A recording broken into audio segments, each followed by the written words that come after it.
Hello everyone, good evening. आप सभी लोगों का इस प्रॉब्लम सॉल्यूशन में स्वागत है। आज हम लोग क्लास 12 का math chapter 10 vector algebra exercise 10.2 का क्वेश्चन नंबर आज हम लोग 8 देखेंगे। चलिए देखते हैं क्वेश्चन नंबर 8 हम लोग किस तरीके से सॉल्व करेंगे। आइए देखते हैं इस क्वेश्चन को हम लोग किस तरीके से सॉल्व करेंगे। यहाँ पे हमारा क्वेश्चन क्या कर रहा है, find the unit vector in the direction of vector PQ vector where P and Q are the points 1, 2, 3 and 4, 5, 6 respectively.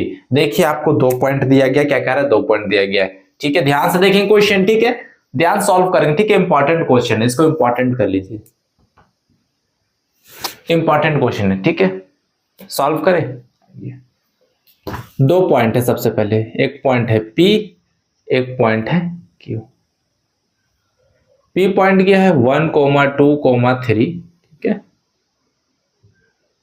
और दूसरा पॉइंट क्या है हमारा Q 4, 5, 6। कोई दिक्कत है तो बोलिए, यहां तक कोई दिक्कत है? No sir. आपको PQ वेक्टर फाइंड, देखिए पहले PQ वेक्टर फाइंड करना पड़ेगा आपको। ठीक है, क्योंकि आपको क्या फाइंड करना है, यूनिट वेक्टर आपको फाइंड करना है PQ वेक्टर के डायरेक्शन में। ठीक है, क्या फाइंड करना है, यूनिट वेक्टर फाइंड करना है किस वेक्टर के डायरेक्शन में, PQ वेक्टर के डायरेक्शन। तो PQ वेक्टर कैसे निकलेगा बताइए, कैसे निकलेगा PQ वेक्टर?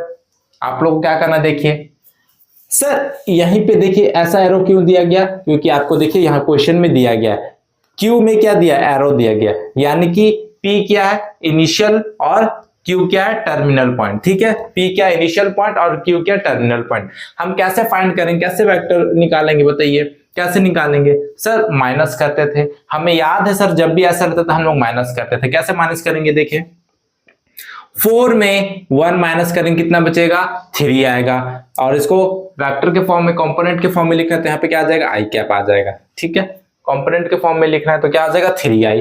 फिर क्या होगा, देखिए प्लस साइन। 5 में 2 माइनस करेंगे कितना आ जाएगा, 3, तो यहाँ पे क्या आ जाएगा, 3j कैप आ जाएगा।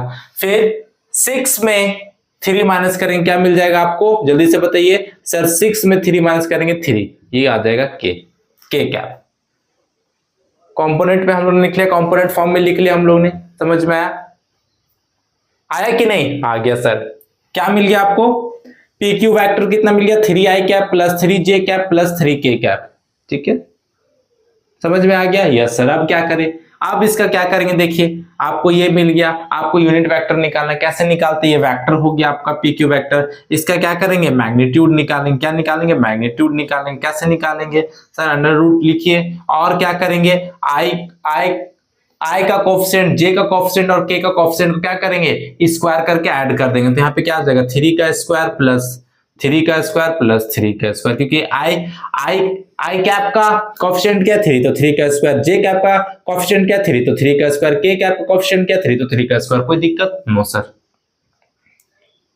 PQ वेक्टर क्या होगा बताइए, बताइए यहाँ पे 3 का स्क्वायर 9 प्लस 3 का स्क्वायर 9 प्लस 3 का स्क्वायर 9। ठीक है, 3 का स्क्वायर 9 प्लस 3 का स्क्वायर 9 प्लस 3 का स्क्वायर 9। ठीक है, कोई दिक्कत है? No sir. अब मुझे बताइए क्या होगा, कितना आ जाएगा, ऐड करिए, कितना आ जाएगा, ये आ जाएगा 27 आ जाएगा। ठीक है, कोई दिक्कत है? नो सर, कोई दिक्कत हमें नहीं है।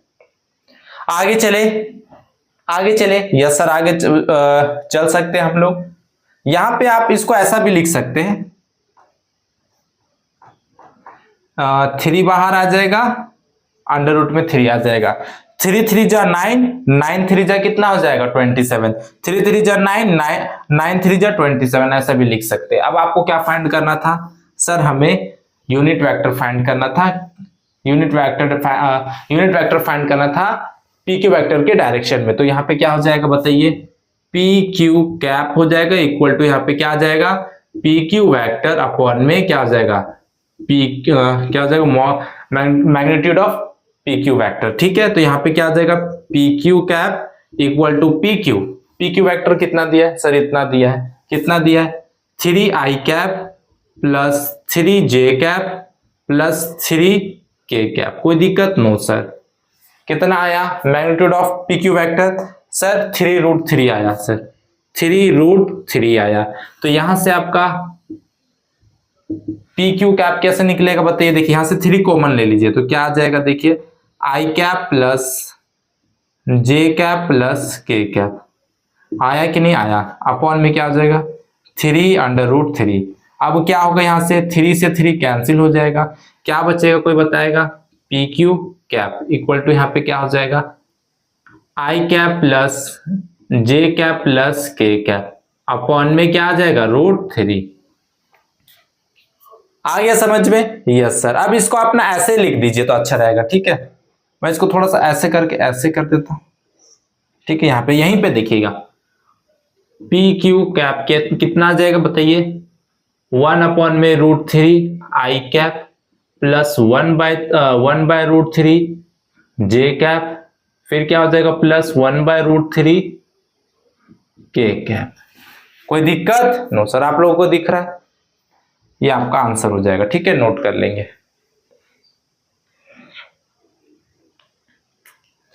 आई होप आप सभी को अच्छे तरीके से समझ में आ गया। देखिए सबसे पहले क्वेश्चन में क्या कह रहा था, आपको यूनिट वेक्टर फाइंड करने बोल रहा था, किस डायरेक्शन में, पी क्यू वेक्टर के डायरेक्शन में। आपको पॉइंट दे दिया गया था, देखिए एक ये पॉइंट दे दिया गया था, एक ये पॉइंट दे दिया गया था, ठीक है। हम लोग को पता चल गया, कैसे पता चल गया कौन सा इनिशियल पॉइंट है, कौन सा टर्मिनल पॉइंट है, सर यहाँ पे एरो देख के पता चल गया।